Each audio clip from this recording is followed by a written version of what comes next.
Apa yang terjadi jika seorang kiai yang sudah meninggal kembali hidup setelah 30 hari di dalam kubur?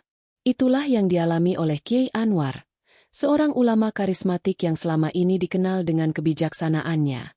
Namun, pada suatu pagi yang tenang, ia terbaring tak bernyawa, meninggalkan pesan terakhir yang menggemparkan.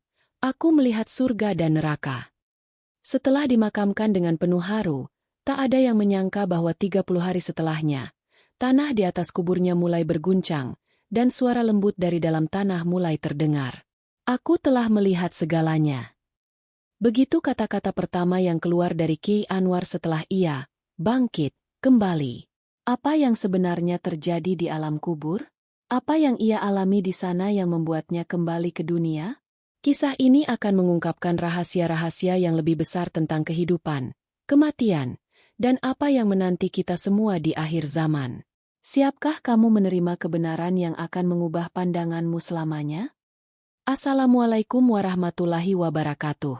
Selamat datang dalam kisah yang akan mengguncang hati dan mengubah cara pandang kita tentang kehidupan dan kematian. Ini bukan sekadar cerita biasa, tetapi sebuah peristiwa nyata yang mengungkap rahasia di balik alam kubur. Apa yang terjadi pada Kiai Anwar setelah kematiannya? Mengapa ia kembali setelah 30 hari? Dengarkan hingga akhir, karena kisah ini akan menjadi peringatan bagi kita semua. Kiai Anwar adalah sosok yang dihormati di desa kecil itu. Pesantrennya selalu ramai dengan santri yang datang menimba ilmu, mencari petunjuk hidup melalui bimbingannya. Ia bukan hanya seorang guru, tetapi juga ayah bagi mereka. Kata-katanya menenangkan, nasihatnya penuh makna, dan kehadirannya selalu membawa kedamaian. Namun, tidak ada yang menyangka bahwa hari itu akan menjadi hari terakhir mereka melihatnya dalam keadaan hidup. Pagi itu, matahari bersinar lembut. Angin bertiup sepau-sepau melewati pepohonan di halaman pesantren. Seperti biasa, Kiai Anwar duduk di beranda, dikelilingi santri-santrinya yang mendengarkan ceramah subuh. Ia berbicara tentang kehidupan dan kematian, mengingatkan mereka bahwa ajal bisa datang kapan saja, tanpa aba-aba. Ketika waktunya tiba, kita tidak bisa lari. Yang bisa kita lakukan hanyalah bersiap. Ucapnya dengan tenang. Beberapa santri saling bertatapan. Kata-kata itu terdengar berbeda pagi ini, seakan bukan sekadar nasihat, tetapi sebuah pesan yang lebih dalam.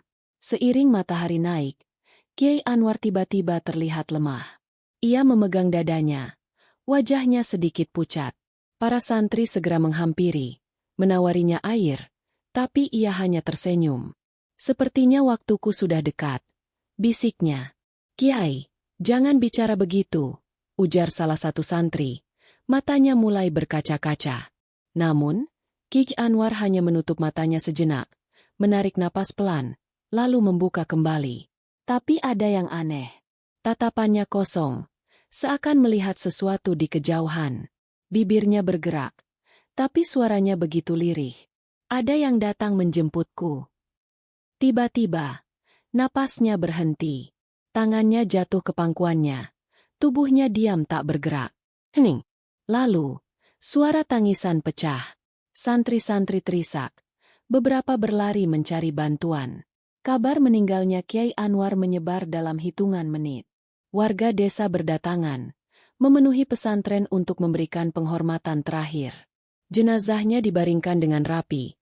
Wajahnya masih tenang, bahkan dengan sedikit senyuman yang tak luntur dari bibirnya. Namun, ada yang ganjil. Saat proses memandikan jenazah, beberapa santri melihat sesuatu yang membuat mereka merinding. Kulit Kiai Anwar tetap lembut, tak seperti mayat pada umumnya. Bau wangi samar-samar tercium, bukan bau kematian yang biasa mereka kenal. Dan sebelum kain kafan membungkusnya, seorang santri bersumpah mendengar bisikan pelan dari bibir sang kiai. Aku telah melihat surga dan neraka. Para santri saling berpandangan, tubuh mereka gemetar. Apa maksud dari kata-kata itu? Apakah Kiai Anwar benar-benar telah melihat alam setelah kematian? Jenazahnya dikuburkan di pemakaman pesantren, diiringi tangisan dan doa. Tanah merah menutupinya. Sementara warga yang hadir perlahan kembali ke rumah masing-masing. Hari berlalu, kemudian minggu, Dan akhirnya genap 30 hari sejak Kiai Anwar pergi. Malam itu, suasana desa begitu sunyi. Angin bertiup dingin, membawa aroma tanah basah. Seorang penjaga makam yang bertugas malam itu duduk di dekat nisan, memejamkan mata sejenak. Namun, tiba-tiba ia merasakan sesuatu yang janggal. Tanah di atas makam Kiai Anwar berguncang. Awalnya pelan, hanya getaran samar, lalu semakin terasa. Ia membuka mata lebar-lebar. Jantungnya berdetak kencang. Tanah yang semestinya diam kini bergerak. Seolah ada sesuatu yang mencoba keluar dari dalamnya. Dan saat itulah ia mendengar suara. Lirih, hampir seperti bisikan. La ilaha illallah. Darahnya membeku. Ia berusaha berdiri, tetapi tubuhnya terasa kaku. Suara itu semakin jelas, terdengar di antara desiran angin malam. Sungguh, aku telah melihat semuanya. Dengan napas tersengal, penjaga makam berlari, terhuyung-huyung menuju desa. Warga yang mendengar teriakannya segera berkumpul. Beberapa membawa lampu minyak, beberapa membawa tongkat, entah untuk berjaga atau sekadar memberi keberanian pada diri mereka sendiri. Mereka berjalan perlahan. Jantung mereka berdegup kencang. Semua mata tertuju pada makam Kiai Anwar. Saat mereka tiba, tanah makam itu terlihat merekah.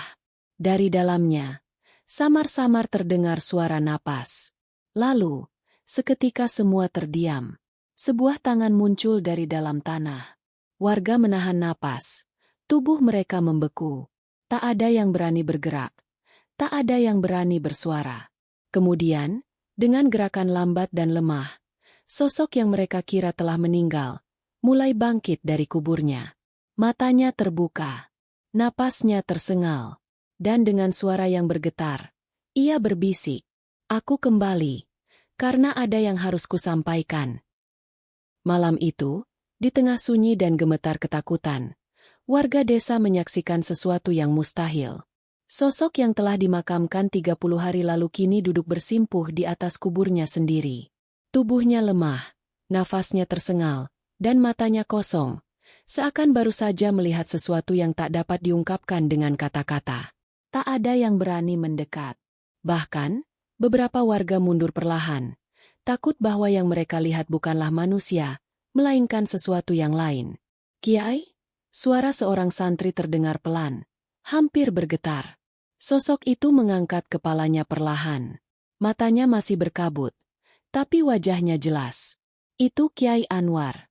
Warga tersentak. Beberapa di antaranya langsung sujud, membaca doa-doa perlindungan. "Aku, kembali." Suaranya parau, hampir seperti bisikan. Kerumunan semakin gaduh. Beberapa orang berusaha memahami apa yang terjadi, sementara yang lain hanya bisa menatap dengan ketakutan. Tidak ada yang bisa menjelaskan bagaimana mungkin seseorang yang telah meninggal, yang tubuhnya telah ditutup tanah, bisa muncul kembali.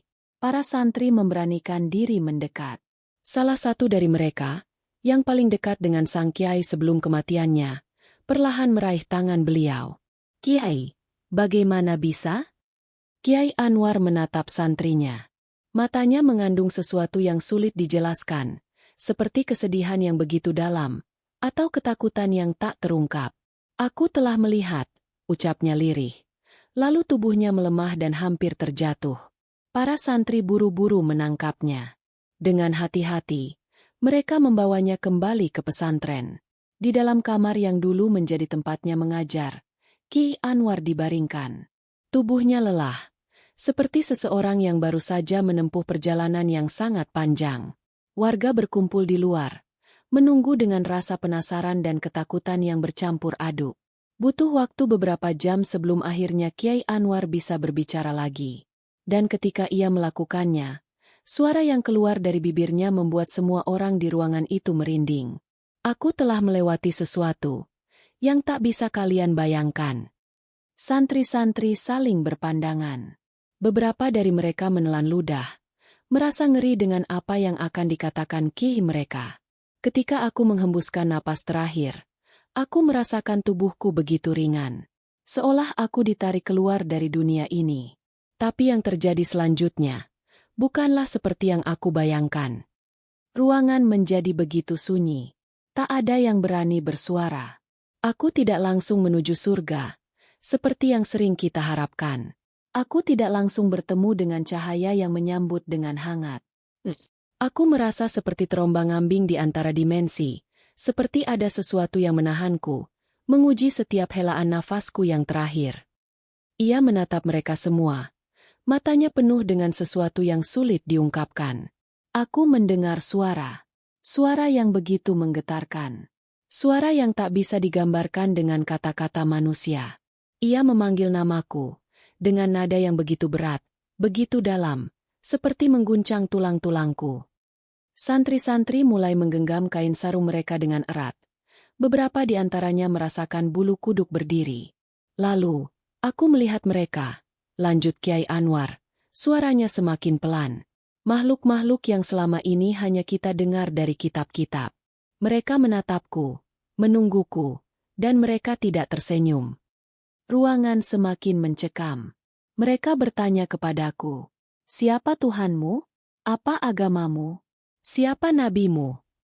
Kiai Anwar menutup matanya sejenak, seperti mengingat kembali sesuatu yang mengerikan.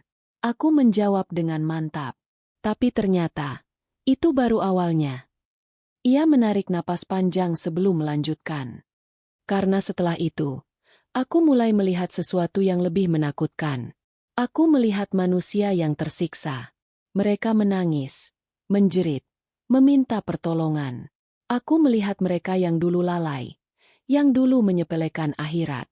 Dan saat itu, aku sadar betapa banyak manusia yang tidak siap untuk apa yang menanti mereka di sana. Seorang santri mulai menangis pelan. Warga yang mendengar dari luar pesantren menahan napas. Tapi aku juga melihat keindahan. Ada cahaya. Ada tempat yang begitu damai. Aku mendengar zikir yang tak henti-hentinya berkumandang. Dan wajah-wajah yang bersinar penuh kebahagiaan. Tapi aku tidak diperbolehkan masuk. Aku hanya diperlihatkan. Lalu ditarik kembali. Ada sesuatu yang harus kusampaikan, kata Kiai Anwar, kali ini dengan suara lebih mantap. Karena aku diberi satu kesempatan untuk memperingatkan kalian. Wajah-wajah di sekelilingnya membeku. Apa yang akan terjadi? Tanya seorang santri dengan suara hampir tak terdengar. Kiai Anwar menatap mereka satu persatu. Lalu dengan suara berat ia menjawab, "Aku melihat tanda-tanda akhir zaman." Ruangan menjadi sunyi. Tak ada satupun yang berani bersuara setelah Kiai Anwar mengucapkan kalimat terakhirnya. Aku melihat tanda-tanda akhir zaman. Malam itu, wajah-wajah yang mendengar kisahnya mulai dipenuhi ketakutan dan kebingungan. Beberapa santri menundukkan kepala, mencoba memahami makna dari apa yang baru saja disampaikan. Para warga yang berdiri di luar pesantren pun tidak lagi berbisik. Mereka hanya terpaku, seakan takut bahwa setiap kata yang diucapkan Kiai Anwar adalah kenyataan yang tidak bisa mereka hindari. Kiai Anwar menghela napas panjang. Wajahnya masih pucat, tubuhnya masih lemah, tetapi suaranya perlahan kembali bertenaga. Ia menegakkan duduknya, matanya menatap lurus ke depan, seolah menembus batas dunia yang kasat mata. Aku diperlihatkan surga, tetapi aku juga dipaksa menyaksikan neraka. Katanya pelan. Tetapi setiap kata yang keluar dari bibirnya menusuk ke dalam hati mereka yang mendengar. Salah seorang santri memberanikan diri bertanya dengan suara bergetar. "Kiai, seperti apa surga itu?" Mata Kiai Anwar sedikit berkaca-kaca. "Aku tidak bisa menggambarkannya dengan kata-kata manusia," ucapnya. "Yang bisa kukatakan adalah, aku melihat tempat yang tidak pernah terbayangkan sebelumnya. Cahaya yang lebih terang daripada matahari, tetapi tidak menyilaukan. Udara yang sejuk tanpa perlu angin, air yang mengalir tanpa ada sungai, dan wangi yang tidak pernah ada di dunia ini." Beberapa santri mulai menangis. Di sana, ada manusia-manusia yang wajahnya bersinar. Mereka tersenyum, duduk dalam ketenangan, dikelilingi oleh sesuatu yang bahkan tidak bisa digambarkan oleh pikiran kita. Aku mendengar lantunan zikir yang lembut, menggetarkan hati, tetapi tidak membuat takut. Dan aku tahu, mereka adalah orang-orang yang dulu di dunia hidup dengan iman yang teguh, yang tidak pernah meninggalkan sholat, yang menjaga lisan dan hatinya dari keburukan. Warga mulai terisak. Mereka merasa betapa kecilnya diri mereka di hadapan cerita ini. Namun, tiba-tiba, nada suara Kyai Anwar berubah. Nafasnya sedikit tercekat. Tatapannya seperti menerawang ke tempat lain. Tetapi, aku juga diperlihatkan neraka. Ruangan kembali sunyi. Aku mendengar jeritan sebelum aku melihatnya. Katanya, suaranya mulai bergetar. Tangisan, teriakan, rintihan. Seperti suara manusia yang tengah kesakitan. Tetapi lebih parah. Aku melihat api. Tetapi api itu bukan seperti yang ada di dunia ini. Api itu hitam. Dan lebih panas dari apapun yang pernah kita bayangkan. Beberapa orang di ruangan menutup wajah mereka. Tak sanggup membayangkan apa yang diceritakan oleh Ki mereka. Di sana, aku melihat orang-orang yang pernah ku kenal. Semua orang tersentak. Mereka adalah orang-orang yang di dunia ini tampak baik, tetapi ternyata di hatinya penuh kemunafikan. Aku melihat pemimpin yang menindas rakyatnya, pedagang yang curang, orang yang suka mengadu domba, dan mereka yang meninggalkan sholat. Aku melihat orang-orang yang dulu sering meremehkan ibadah, yang berkata, nanti saja bertaubat, yang berkata, Tuhan Maha Pengampun, aku bisa berbuat sesukaku. Kyai Anwar mengusap wajahnya. Suaranya mulai parau. Mereka menjerit. Mereka memohon ampun, tetapi sudah terlambat. Mereka ingin kembali ke dunia. Mereka ingin melakukan sholat walau sekali saja. Tetapi pintu itu sudah tertutup bagi mereka. Ruangan penuh isak tangis. Para santri yang selama ini lalai dengan ibadah mereka mulai menangis sesenggukan. Warga yang mendengarkan dari luar mulai menggigil dalam ketakutan. Aku melihat orang yang tidak pernah bersedekah walau hartanya melimpah. Aku melihat mereka yang membiarkan anak-anak mereka tenggelam dalam kebodohan agama. Aku melihat mereka yang sholat hanya untuk pamer, yang membaca Al-Quran tetapi tidak pernah mengamalkan isinya. Mereka semua menjerit, meminta pertolongan, tetapi tidak ada yang bisa menolong mereka. Seorang santri menangis. Lalu, kenapa Kiai bisa kembali? Kyai Anwar menatap santrinya dalam-dalam. Aku diberi kesempatan. Aku diperintahkan untuk kembali dan memperingatkan kalian semua. Semua orang menahan napas. Akhir zaman sudah dekat. Lanjutnya dengan suara berat. Dan manusia tidak siap menghadapinya. Warga mulai menangis lebih keras. Seorang lelaki tua di pojok ruangan berbisik. Apa yang Kiai lihat tentang akhir zaman? Kyai Anwar menghela napas panjang. Aku melihat dunia semakin gelap. Aku melihat fitnah merajalela. Aku melihat manusia semakin lupa pada Allah. Lebih mencintai dunia daripada akhirat. Aku melihat banyak orang yang mengaku beriman, tetapi sebenarnya telah menjadi budak hawa nafsu. Dan aku melihat sesuatu yang jauh lebih mengerikan. Semua orang terpaku. Tak ada yang bergerak. Tak ada yang berani bernapas lebih keras. Aku melihat datangnya sosok yang akan membawa kehancuran. Hening. Kyai Anwar menatap mereka semua, lalu berkata dengan suara yang penuh peringatan. Dajjal telah bersiap untuk keluar. Malam semakin larut, tetapi tak satu pun dari mereka yang hadir berani beranjak. Setelah mendengar kata-kata terakhir dari Kyai Anwar, ketakutan menyelimuti setiap orang. Nafas mereka tertahan. Jantung mereka berdegup kencang. Dajjal telah bersiap untuk keluar. Suara Kyai Anwar menggema dalam keheningan. Warga yang berkumpul mulai menundukkan kepala. Sementara para santri hanya bisa menggenggam kain sarung mereka erat-erat. Salah satu santri memberanikan diri bertanya, meskipun suaranya bergetar. Kiai, apakah ini pertanda kiamat sudah sangat dekat? Kyai Anwar menatap mereka satu persatu, lalu mengangguk pelan. Aku diperlihatkan sesuatu yang belum pernah kubayangkan sebelumnya. Aku melihat zaman yang penuh dengan fitnah. Aku melihat orang-orang yang mengaku beriman tetapi menjual agamanya demi dunia. Aku melihat pemimpin yang menipu rakyatnya. Aku melihat manusia lebih mencintai uang daripada akhirat. Dan aku melihat manusia semakin buta terhadap tanda-tanda kebesaran Allah. Ia mengusap wajahnya perlahan, seolah menahan kesedihan yang mendalam. Aku melihat bagaimana Dajjal mulai menggerakkan pengikutnya. Aku melihat dunia akan terpecah menjadi dua, antara mereka yang beriman dan mereka yang tertipu oleh kemegahan palsu. Seorang warga bertanya dengan suara hampir tak terdengar. Bagaimana wujudnya, Ki? Ki Anwar menutup matanya sejenak, seolah tak ingin mengingatnya. Aku tidak diperlihatkan wajahnya dengan jelas, tetapi aku melihat jejak kehancuran yang ditinggalkannya. Aku melihat manusia bersujud kepadanya, bukan karena cinta, tetapi karena ketakutan. Aku melihat dunia berubah, langit semakin kelam, bumi semakin retak, dan fitnah semakin sulit dibedakan dari kebenaran. Para santri mulai menangis. Salah seorang dari mereka bertanya dengan suara gemetar, "Apakah masih ada harapan, Ki?" Kiai Anwar membuka matanya, menatap mereka dengan sorot yang dalam. Allah tidak pernah meninggalkan hambanya yang beriman.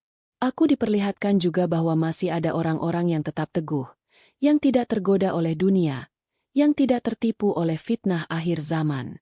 Aku melihat bahwa pertolongan Allah itu nyata bagi mereka yang benar-benar yakin. Ia menarik napas panjang sebelum melanjutkan. Tetapi, aku juga diperlihatkan bahwa tidak semua orang akan kuat menghadapi cobaan ini. Aku melihat banyak yang imannya goyah, yang menyerah karena tak tahan dengan ujian. Aku melihat manusia menjual agamanya hanya demi sesuap makanan. Aku melihat keluarga saling mengkhianati demi bertahan hidup. Aku melihat kehancuran di depan mata. Ruangan kembali sunyi. Lalu, seorang santri bertanya dengan suara pelan, "Jika semua ini akan terjadi, kenapa Kiai kembali? Kenapa Kiai tidak tetap berada di sana, di sisi Allah?" Kiai Anwar tersenyum kecil, tapi senyum itu penuh dengan kepedihan. Aku juga bertanya hal yang sama saat aku berada di sana. Ia menatap ke arah jendela, ke langit malam yang kini terasa lebih pekat daripada sebelumnya. Ketika aku merasa tubuhku begitu ringan, aku sudah pasrah. Aku siap untuk menerima keputusanku. Aku siap untuk tetap berada di sana, di tempat yang lebih tenang, lebih damai. Tetapi kemudian, aku mendengar suara yang begitu dalam dan berwibawa. "Belum waktumu, Anwar." Suasana semakin mencekam. Aku tidak tahu suara siapa itu. Tetapi aku tahu, suara itu bukan suara manusia. Suara itu menggema, memenuhi ruang tanpa batas yang aku pijak. Aku merasa tubuhku ditarik kembali, seolah ada sesuatu yang belum selesai. Aku merasa ada tugas yang harus kuselesaikan. Ia menarik napas dalam-dalam sebelum melanjutkan. Aku tidak bisa menolak perintah itu.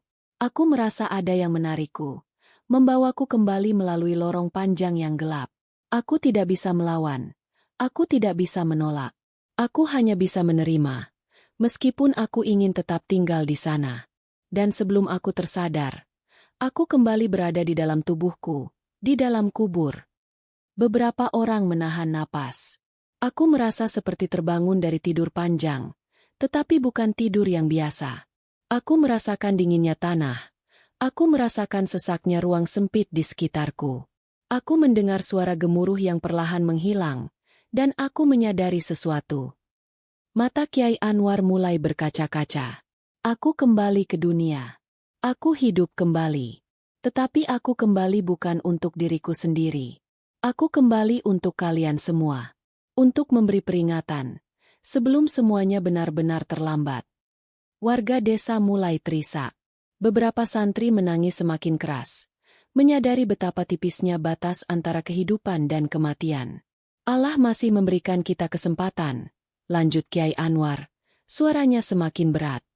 Tetapi, berapa lama lagi kesempatan itu ada? Berapa lama lagi kita bisa memperbaiki diri sebelum semuanya benar-benar terlambat? Ia menatap semua yang hadir.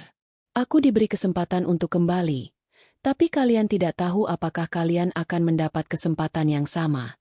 Sebelum maut menjemput, sebelum fitnah akhir zaman benar-benar datang, kembalilah kepada Allah. Perbaiki syalatmu, jaga akhlakmu, bersihkan hatimu dari kesombongan dan kemunafikan. Karena aku telah melihat apa yang menanti mereka yang lalai. Ruangan dipenuhi isak tangis. Kiai Anwar menarik napas terakhir sebelum menutup kisahnya malam itu. Kita tidak punya banyak waktu. Isak tangis masih terdengar di sudut ruangan. Malam semakin larut, Tetapi tak ada yang ingin meninggalkan tempat itu. Semua masih terpaku pada kata-kata Kiai Anwar. Ketakutan, kesadaran, dan penyesalan bercampur menjadi satu dalam dada mereka. Kita tidak punya banyak waktu, ucap Kiai Anwar lagi. Suaranya lirih namun tegas.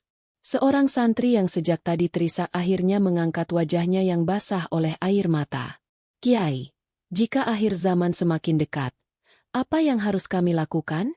Bagaimana kami bisa bertahan dari semua fitnah yang akan datang? Kiai Anwar menghela napas panjang, lalu menatap mereka satu persatu. Ada 3 hal yang harus kalian pegang teguh jika ingin selamat dari fitnah akhir zaman. Ruangan menjadi semakin sunyi. Semua menanti kata-kata berikutnya dengan penuh harap. Pertama, perkuat iman kalian. Fitnah yang akan datang bukanlah fitnah biasa. Dajjal akan menipu manusia dengan segala keajaibannya. Ia akan mengubah kebohongan menjadi kebenaran dan kebenaran menjadi kebohongan. Hanya mereka yang memiliki iman yang kuat yang bisa melihat mana yang benar dan mana yang palsu. Perbanyak zikir, perbanyak membaca Al-Quran, dan jangan pernah tinggalkan sholat, terutama sholat di masjid. Para santri mengangguk, mulai menyadari betapa seringnya mereka lalai dalam ibadah mereka. Kedua, jangan tergoda oleh dunia. Dunia akan semakin tampak menggoda, tetapi itu hanyalah ilusi. Akan ada harta melimpah yang datang dengan mudah, tetapi jangan sampai kalian menjual iman kalian untuk itu. Seseorang bisa menjadi kaya dalam sekejap, tetapi di saat yang sama, ia bisa kehilangan akhiratnya selamanya. Beberapa orang menunduk, merasa malu atas kecintaan mereka yang berlebihan terhadap dunia. Dan yang ketiga, berkumpullah dengan orang-orang yang beriman. Fitnah akhir zaman tidak bisa dihadapi sendirian. Jika kalian tetap berpegang teguh pada agama Allah, tetapi hidup di lingkungan yang penuh dengan orang-orang yang telah tersesat, maka kalian akan tergelincir juga. Carilah saudara-saudara yang juga ingin selamat, perkuat ukhuwah, dan saling mengingatkan dalam kebaikan. Para santri mulai menggenggam tangan satu sama lain, seakan menemukan kekuatan dalam kebersamaan mereka. Seorang warga desa bertanya dengan suara pelan, "Kiai, apakah kita masih punya kesempatan untuk bertaubat?" Kiai Anwar menatap orang itu dengan penuh kasih sayang. Allah Maha Pengampun, selama nyawa masih ada di tubuh kita, maka pintu taubat selalu terbuka. Tetapi jangan menunggu sampai segalanya terlambat. Jangan menunggu sampai hari di mana matahari terbit dari barat, karena di saat itu, semua taubat tidak akan diterima lagi. Jangan tunggu sampai Dajjal muncul, karena saat itu, iman manusia akan diuji dengan cara yang belum pernah terjadi sebelumnya. Ruangan kembali dipenuhi isak tangis. Semua menyadari betapa banyaknya kelalaian yang telah mereka lakukan. Mulailah dari sekarang, lanjut Kiai Anwar. Perbaiki sholat kalian, bersihkan hati kalian, jauhi perbuatan maksiat, dan ajarkan anak-anak kalian untuk mengenal Allah sebelum dunia mengenalkan mereka pada kesesatan. Seorang santri mengangkat tangan, bertanya dengan suara yang masih bergetar.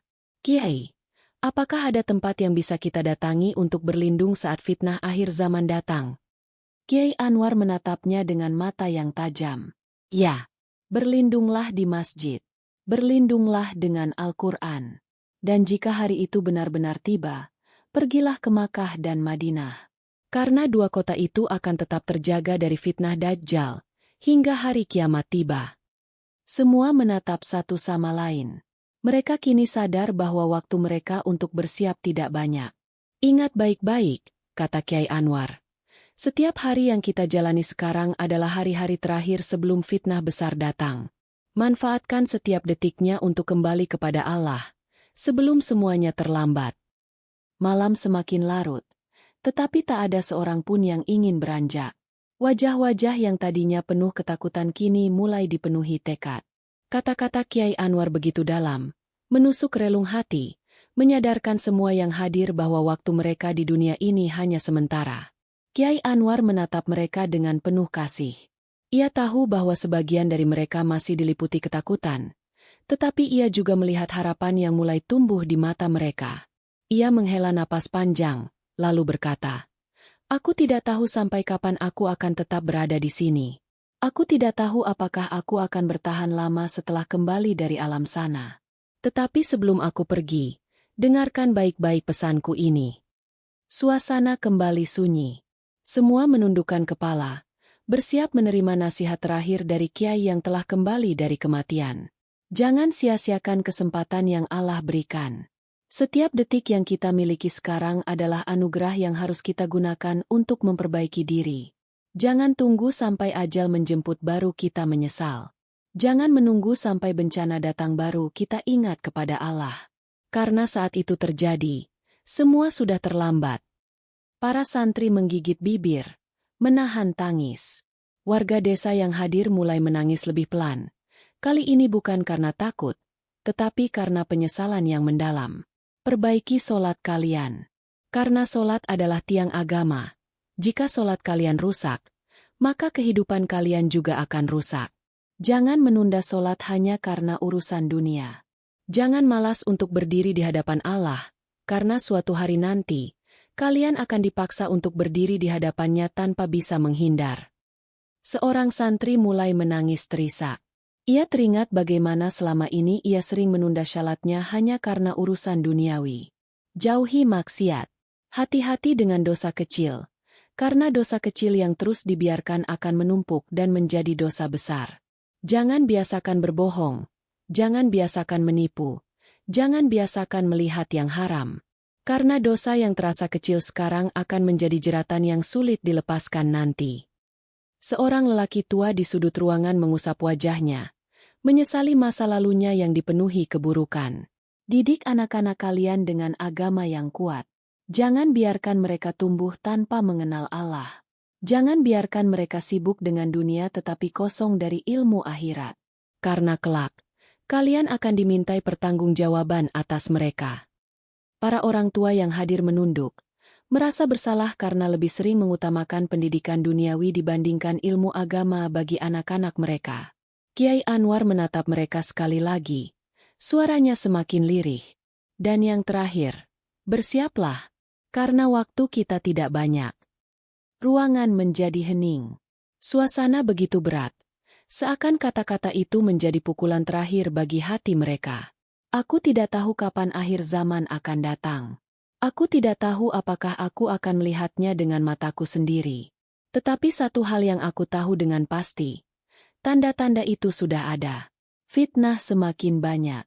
Dunia semakin gelap. Manusia semakin menjauh dari Allah. Dan aku takut bahwa hari itu akan datang lebih cepat dari yang kita duga. Semua yang hadir menggigil.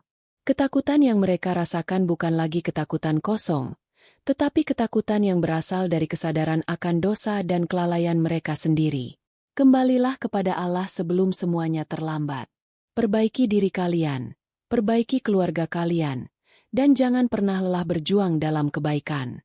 Karena kelak, saat ajal tiba, kita semua akan menghadapi apa yang telah aku lihat, dan saat itu, tidak akan ada jalan untuk kembali. Malam itu, tangis terdengar di seluruh pesantren. Warga desa dan para santri menangis bukan karena ketakutan semata, tetapi karena mereka akhirnya sadar bahwa kehidupan yang mereka jalani selama ini belum cukup untuk menyelamatkan mereka di akhirat. Dan di tengah semua itu, Kiai Anwar hanya duduk diam. Wajahnya tenang, tetapi matanya menerawang jauh. Ia tahu, tugasnya hampir selesai. Kini, semua bergantung pada mereka yang mendengar. Akankah mereka berubah? Ataukah mereka akan kembali lalai dan terlena oleh dunia? Sampai semuanya benar-benar terlambat? Terima kasih sudah menonton. Jangan lupa like kalau video ini menarik. Komen pendapatmu di bawah. Share ke teman-teman biar mereka juga tahu. Subscribe, nyalakan loncengnya biar nggak ketinggalan cerita seru berikutnya. Sampai jumpa di video selanjutnya.